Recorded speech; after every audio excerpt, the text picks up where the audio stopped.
মাইয়া কালী, তোকে কিন্তু আমি বলছি একটা কথা বলি, তোর পেটের থেকে হয়তো আমরা আসিনি, কিন্তু তোর হয়তো ধুলোর থেকে আমি জন্মগ্রহণ করেছি, পায়ের ধুলোর থেকে, কিন্তু তাহলেও কিন্তু তোর ছুতি কি কুতি একটা হব।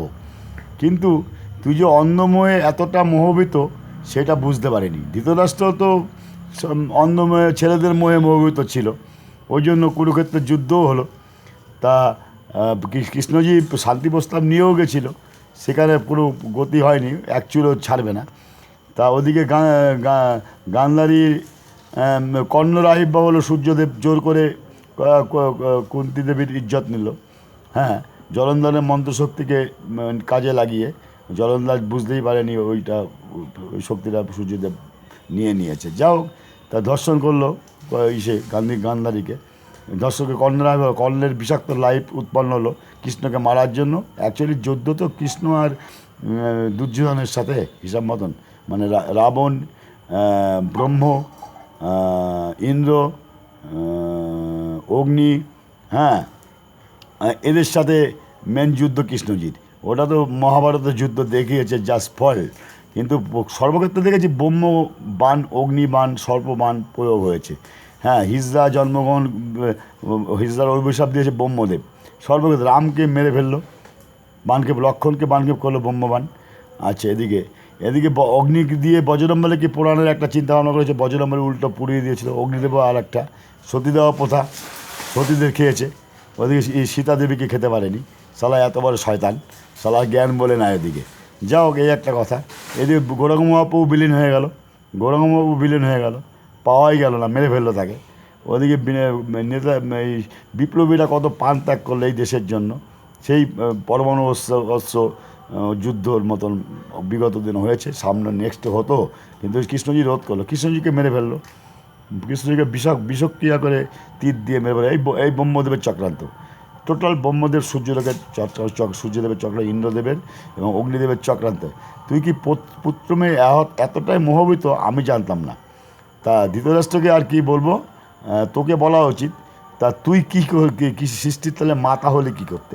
তোর যদি কিন্তু তুই এতটাই যদি অন্ধ জলে নিজেকে বিসর্জন দিয়ে দিস, তুই কি লিজ কন্ট্রাক্ট দিয়েছিলি ইন্দ্রদেবকে?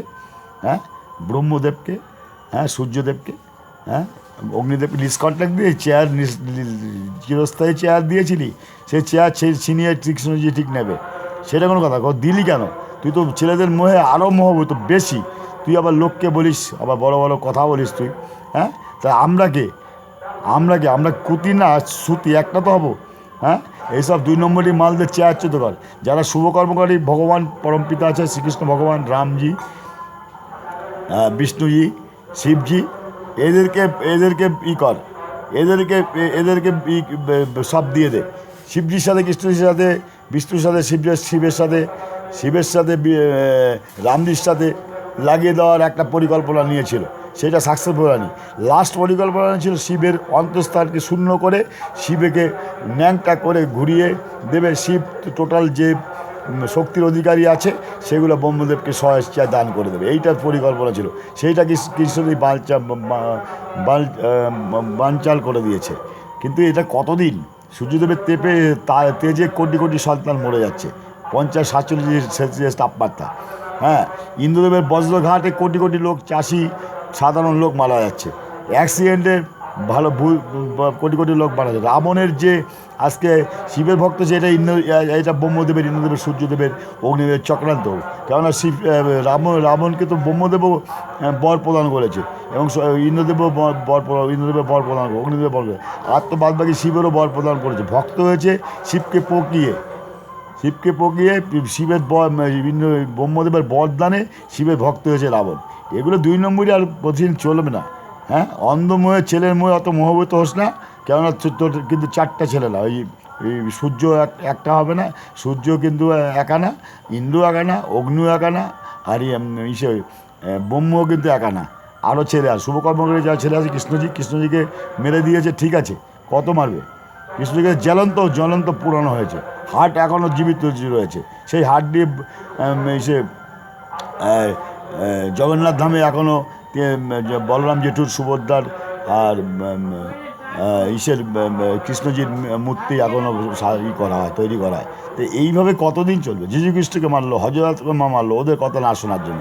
গুরু নানক বুদ্ধের সনাতন লোকনাথকে টর্চার করলো, রামকৃষ্ণদেবের ক্যান্সার দিল, রামপ্রসাদকে বিলীন করলো, গৌরাঙ্গ মহাপ্রভুকে বিলীন করলো, রামকে বানক্ষেপ করলো, দশরথ ওদিকে মশারির নিচে এসির মধ্যে শোয়া, ওদিকে তার সন্তানকে বনবাসে পাঠালো। এই 2 নম্বরই কতদিন চলবে? ওদিকে রাবণের বোনের গর্ভে কৃষ্ণজির জন্ম। হ্যাঁ, এই 2 নম্বরই চক্রান্ত কতদিন চলবে? হ্যাঁ, ওদিকে ননি সারা জীবন খেতে হচ্ছে কৃষ্ণজিকে, ডাল ভাত খাচ্ছে না কৃষ্ণজি, ননি খেতে হচ্ছে। তার মা, তুই ননি খেয়ে দেখা তো 2 দিন।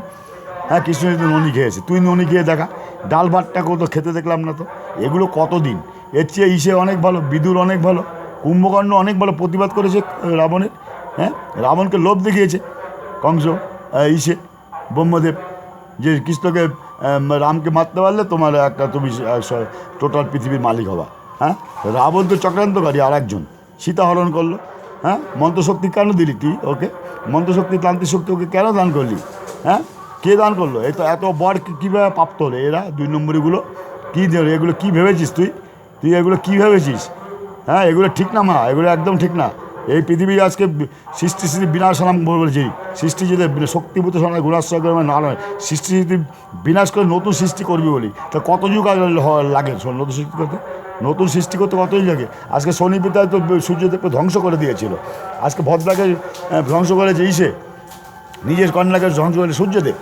আজকে শনিকে ধ্বংস দেউলিয়া করেছে সূর্যদেব।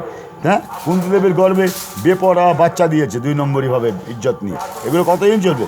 47-45 সেলসিয়াস তাপমাত্রা, বজ্রঘাতে কোটি কোটি লোক মারা যাচ্ছে। 2 নম্বরই কতদিন চলবে? নতুন সৃষ্টি কর, নাহলে ছাড়, তোর মতো তুই চল।